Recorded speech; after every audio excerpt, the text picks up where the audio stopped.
Good afternoon. This one might take a little longer, so bear with me. Susie Bishop was a wife, a mom, a sister, quite an athlete, almost made the Olympics, the Summer Olympics in 1984. She was a runner at UCLA. A very accomplished movie producer, produced movies, Burt Lancaster, Farrah Fawcett, Sidney Poitier, and had two boys. Their names are Braden and Hunter, and after about 25 years of producing movies, she decided to move to upstate California to become a full-time mother. And she used to take her boys to the park and play wiffle ball all the time, and they developed a love for the game. And when she was 50, she decided that she wanted to get back into producing something, and she wanted to make a difference. So she and a friend produced a documentary on human trafficking. And she noticed some things were going on with her, and in 2014, she was diagnosed with early onset Alzheimer's.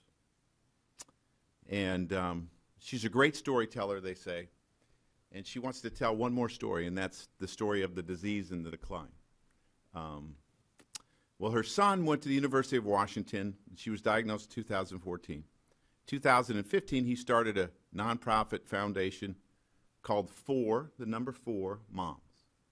And it's to raise money and awareness for early onset Alzheimer's and Alzheimer's. It affects 5 million people. 5% of the people diagnosed with Alzheimer's is early onset, before 65. So her one son, as I said, was Braden, who went to the University of Washington, was drafted by the Seattle Mariners, plays there. And her other son, Hunter, is a baseball player at Arizona State. So she is telling the story, and 4 Moms is doing great work. Thank you, Joe. Meredith. Joe Headley with the day off. Why did you decide to give him today? Well, he's played the last 6 days in a row, and I wasn't going to run him all 8 in a row this early in the season, so I picked today. And he's been playing great. His legs have, I think, been a big part of his offense, and I don't want those to get out from underneath him, and I just thought today was the day. You go with Gardner, Ellsbury, and Judge. You had talked about rotating guys in, whether that be in the outfield or in the infield, trying to keep guys involved. Have you found that easy, or have you found that task difficult to try to keep everybody involved? No, it's kind of worked out for different reasons. Some injuries, some sickness. Playing 8 days in a row now. Matty Holliday got nicked up a little bit. Greg Bird was nicked up a little bit, so we were able to get Carter in there. So it's kind of worked its way out. Do you have a date for Didi yet? Friday. Friday. Yeah, I did find that out. And anything new with Sanchez? I know he's been doing some receiving, but aside from that, as far as no, if I'm not mistaken, I think he starts catch tomorrow. Yeah, right behind you, Julia. To your right, Joe. Joe, I know you gave a mandate to Gardner and Ellsbury about scoring 100 runs this season. Did you talk to the team as a whole as far as being cognizant about trying to take an extra base when it's presented to them? That has been something I've always preached. And I give our guys the green light a lot. Sometimes there's opportunities to run, sometimes there is not. But that has been something I've always preached. And maybe that's because I was a catcher. And I always knew the pressure it put on the pitcher and the catcher involved. And if you didn't pay attention, you get in scoring position, it's a different feeling for a pitcher. So it's something that I've done really my whole career. We're a little bit more athletic than we have been in the last couple of years, so you see a little bit more running. And with Jacoby and Brett, other side of 30, why do you feel that maybe they can keep up this pace? Maybe not this level, but more than what they've been able to do. Well, I think it's, one of the things is I think that we could have a really good rotation of the 4 outfielders, so they can probably stay a little fresher.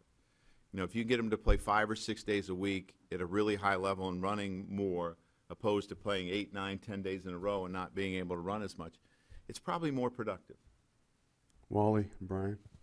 Joe, I think a lot of people assumed when you guys decided to go with all the young guys this year that you were building for next year, maybe the year beyond, but you've already won more games this April than you did all last April.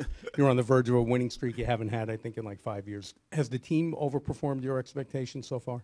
No, I don't think so. We played really well in spring training, too. I think it's a continuation. I thought we played pretty well the last 2 months of the year. Some guys have gotten off to really good starts this year, which we did not do last year offensively. We struggled mightily. So, we talked about the importance of Severino stepping up, and so far he's pitched pretty well, and Michael has pitched pretty well, and Cece has pitched extremely well. So, I think it's been a combination. We felt that we had a really good bullpen coming out of spring training, so if we had a lead, that would be something that would be a strong suit for us. So have we overperformed? They always say you're never as good as when you're playing at your best, and you're never as bad as when you're playing at your worst. So we didn't play so good the first 5, and now we've played better. So somewhere in between.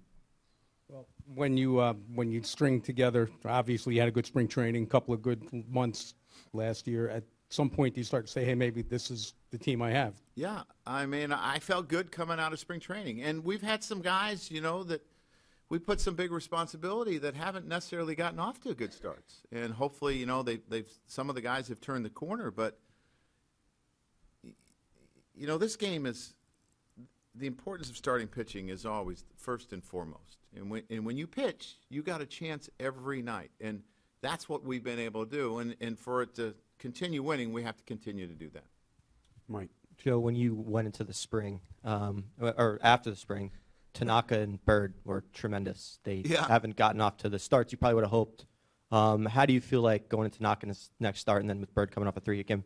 How do you feel like both guys are doing, and then what is the potential you see for both? Well, I think Bird's last start was probably his best start, and Tanaka's start was his best start. So hopefully they have found it, and they are in the right direction. I thought Masahiro threw much better his last start, especially after the second inning. I thought his stuff got a lot better. So you hope they've gotten that early little hiccup out of the way, and they'll start to roll. Do you know where Didi, I'll start there. Do you know where Didi's going to start? What level he's going to play? I think he's going to just play down there since he's there, and the weather will be better. Yeah. Anyone else? Dan. With Didi, starting games and Gary doing a little bit more, do you start to feel like you can think about them coming back yet, and that you'll finally be whole at some point in the near future? Yeah, I think you can think about Didi because he, realistically, he should be here quicker than Gary will be here. He's ahead of him at this point. But yeah, you do start to think about it. But you still have 10 days or so to go probably before you get a Didi back. So you don't want to look too far ahead. So you think he needs about 7 or 8 games, yeah, something like that? By the time he starts, and you're not going to run him out there 6 days in a row down there, so you're going to give him a day off somewhere. It kind of adds up. Andrew. Joe, how would you describe Bird's personality? Pretty laid back. He's not a kid that shows a ton of emotion. He's not loud. He's pretty laid back. I think he's very focused. And I think he's conscientious about the way he goes about his business. But he's one of the quieter guys in there. Eric. Joe, MLB's thinking about miking the umpires for replays. What are your thoughts on that? I did kind of see that. I think the way I understood it would be the explanation why the call. It would probably leave us scratching our heads less, on some of them where we think the call is this and it's not. So I don't know how much detail they'll go into. They might say that call stands because it was inconclusive, or call's overturned. I'm sure we're not always going to get the answers we want, but I don't necessarily think it's a bad idea. I think people enjoy it in football. Do they not explain it to you? No, we're not allowed to argue, whatever the call is because the umpire that makes the call is not there. I've sometimes wanted to go on the headset